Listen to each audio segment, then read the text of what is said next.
अब हमारे सामने क्वेश्चन आता है that what are the guidelines for confession.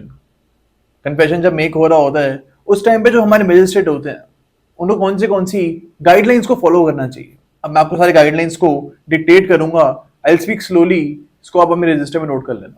First guideline here can be that the magistrate has to inform the accused. The magistrate has to inform the accused as per section number 164 clause 2 of CRPC and section 183 clause 2 of BNSS that he is not bound to make the confession. He is not bound to make the confession.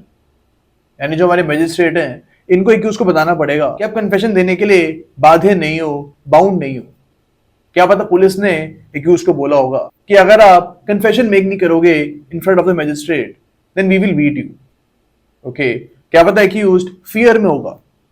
तो यहाँ पे जो हमारे magistrate है उनको clear करना पड़ेगा accused को कि आप कन्फेशन देने के लिए बाउंड नहीं हो, so that accused makes the confession on his free will.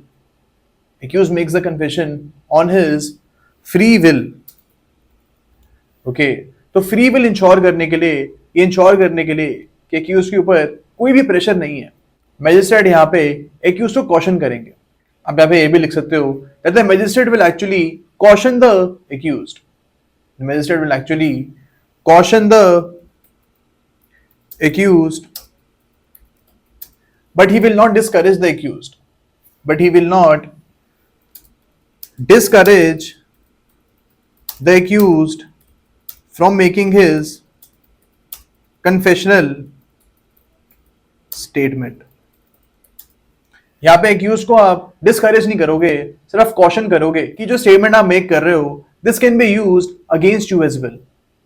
This can be used against you as well. इसके अलावा you can write that the magistrate will actually have to effectively caution the accused and there should not be a mechanical caution। यानी यहाँ पे effective caution होना चाहिए, mechanical caution नहीं होना चाहिए।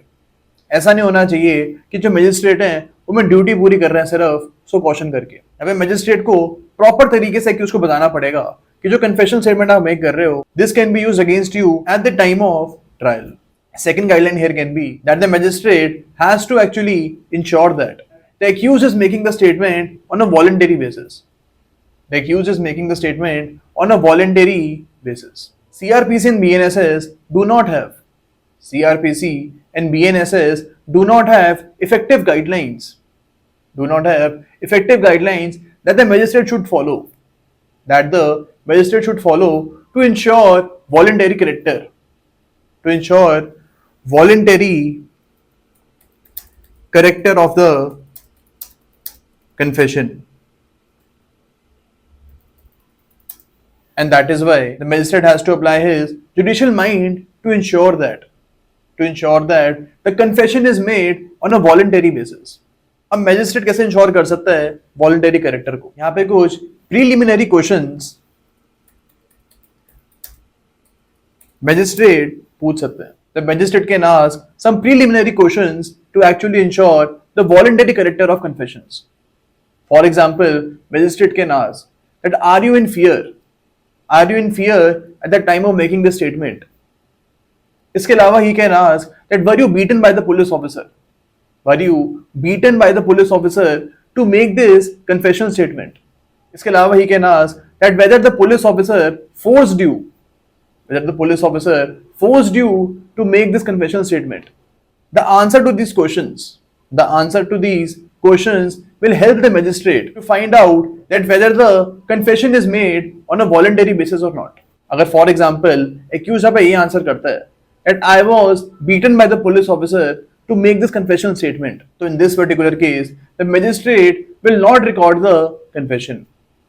मैजिस्ट्रेट यहाँ पे कन्फेशन को रिकॉर्ड नहीं करेंगे बिकॉज यहाँ पे accused is not making the confession on a voluntary basis. And इससे ये भी बेनिफिट होगा कि अगर एक केस अपील में जाएगा then the appellate court can actually see the records and determine that whether the confession was made on a voluntary basis और नॉट। तो यहाँ पे कन्फेशन की जो लेजिटिमेसी है ये भी बढ़ जाएगी बिकॉज यहाँ पे वॉलंटरी कैरेक्टर को चेक किया गया था। थर्ड गाइडलाइन यहाँ पे हो सकती है that the judicial magistrate will see the demeanour of the accused. Judicial magistrate will see the demeanor of the accused at the time of making the confession. यानी जो भी एक्यूज के हाव भाव थे वो भी मजिस्ट्रेट नोट करेंगे एंड रिकॉर्ड करेंगे. फोर्थ गाइडलाइन यहाँ पे हो सकती है that the magistrate will actually check that whether the accused is coming from a police custody, whether the accused is coming from a police custody or he is coming from a judicial custody. अगर यहाँ पे accused police custody से आ रहे होंगे then there are chances that accused has been forced to make this confessional statement. And यहाँ पे जो magistrate होंगे he will ask some more questions to determine the voluntary character of the confession. Fifth guideline यहाँ पे हो सकती है that the magistrate will see the medical records of the accused. जब एक एक्यूज्ड को पुलिस कस्टडी में डाला जाता है तो हर 48 आवर्स में उसका मेडिकल एग्जामिनेशन होता है. अब जो भी इन मेडिकल एग्जामिनेशन की रिपोर्ट होती है इनको भी देखना पड़ेगा to determine whether the accused was beaten up to make this confession. Okay, तो यहाँ पे भी वॉलंटरी कैरेक्टर को चेक करने के लिए मेडिकल रिकॉर्ड्स को मजिस्ट्रेट देख सकते हैं. गाइडलाइन नंबर 6 यहाँ पे हो सकती है that the magistrate will reveal his identity to the accused. He will also disclose that he is not a police officer. Sometimes accused are not very literate. वो बहुत ज़्यादा लिटरेट नहीं होते हैं, उनको मजिस्ट्रेट और पुलिस ऑफिसर के बीच में जो डिफरेंस होता है ये भी पता नहीं होता. And that is why magistrate can actually declare that I am not a police officer. Seventh guideline यहाँ पे हो सकती है that the magistrate will ensure that no police officer is present inside the court.